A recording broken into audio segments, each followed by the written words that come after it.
एक लड़का और एक लड़की आपस में बहुत प्यार करते थे। वे दोनों हमेशा मजाक मस्ती करते रहते थे, लेकिन केवल फ़ोन पर। वे कभी आपस में मिले नहीं थे, पर उनका प्यार बहुत गहरा था। वे एक दूसरे को बहुत अच्छे से समझते थे। वे एक दूसरे की फिक्र और इज्जत किया करते थे। उनके बेपनाह प्यार को करीब 1 साल हो चुके थे। फिर वे दोनों एक दिन आपस में होटल में मिले। लड़की और लड़के ने ऐसा कुछ नहीं किया जिससे उनको कुछ गलत लगे। लड़की ने लड़के से पूछा, मेरे अकेले होते हुए भी तुमने मेरे साथ कुछ नहीं किया और मैं आपसे कुछ कहा भी नहीं। लड़का उसको गले लगाकर बोला, मोहब्बत दिल से करता हूँ, दिल से नहीं। मैं आपसे मिलने आया हूँ, आपकी इज्जत को बर्बाद करने नहीं। ये सब शादी के बाद कर सकता हूँ। वे दोनों एक दूसरे के गले लगे। लड़की मुझसे बोली कि मैं तुम्हें बहुत खुश नसीब हूँ कि मुझे तुम जैसा साथी मिला। इसके बाद लड़का और लड़की दोनों अपने अपने घर आ गए। एक दिन लड़का की बात है, जब लड़का और लड़की ने शादी करने का फैसला किया, लेकिन वे दोनों भागकर शादी नहीं करना चाहते थे। लड़की ने उस लड़के से शादी के बारे में अपने मम्मी पापा को सब कुछ बता दिया था। फिर उसके पापा ने लड़के को बुलाया और लड़के से कहा, मैं अपनी बेटी की शादी तुमसे नहीं कर सकता।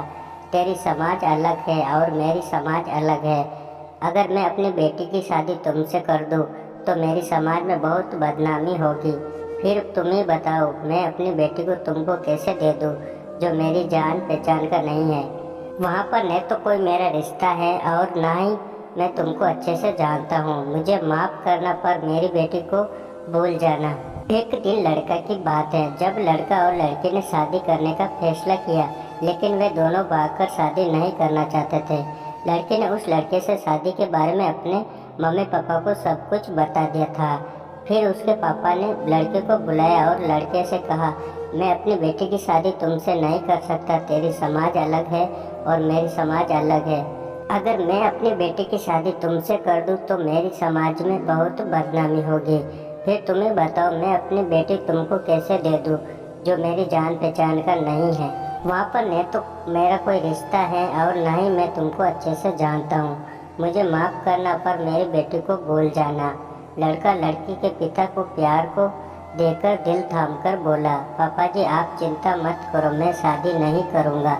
आपका पूरा फर्ज बनता है कि आप अपने लड़की के लिए कोई अच्छा जीवन साथी देखना। आपकी इज्जत और आपकी बेटी आज भी वैसे ही पवित्र है जो पहले थी।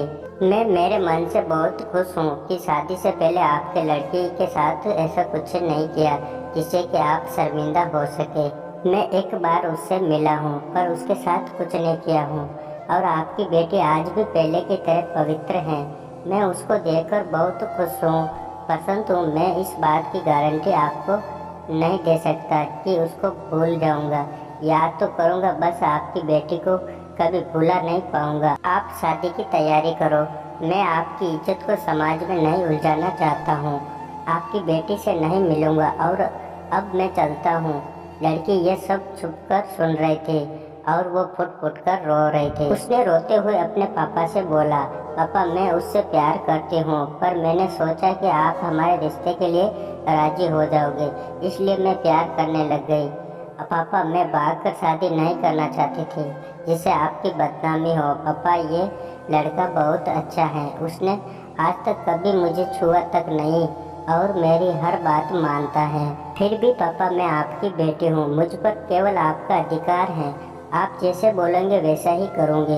आप कहोगे तो मैं इससे शादी करूँगी, वरना नहीं करूँगी। लड़के के सामने ही लड़की रोती हुई बोली, मुझे माफ़ कर देना। मैं यही सोचकर तुमसे शादी के लिए बोलती रही कि शायद हम सब ठीक कर देंगे, पर मुझे माफ़ कर देना प्लीज़। हो सके तो भूल जाना।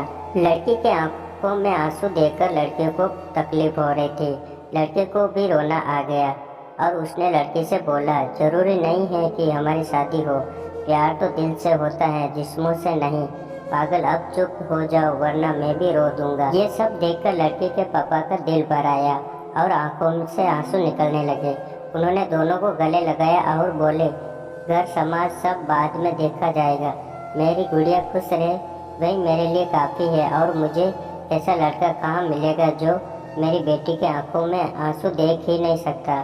जो घर वालों के मर्जी के बिना शादी नहीं करना चाहता। बेटा मुझे माफ़ कर देना, अब मैं तुम दोनों की शादी बहुत धूमधाम से करेंगे। जहाँ मेरी बेटी की इतनी फिक्र हो, ये लड़का कभी गलत नहीं हो सकता।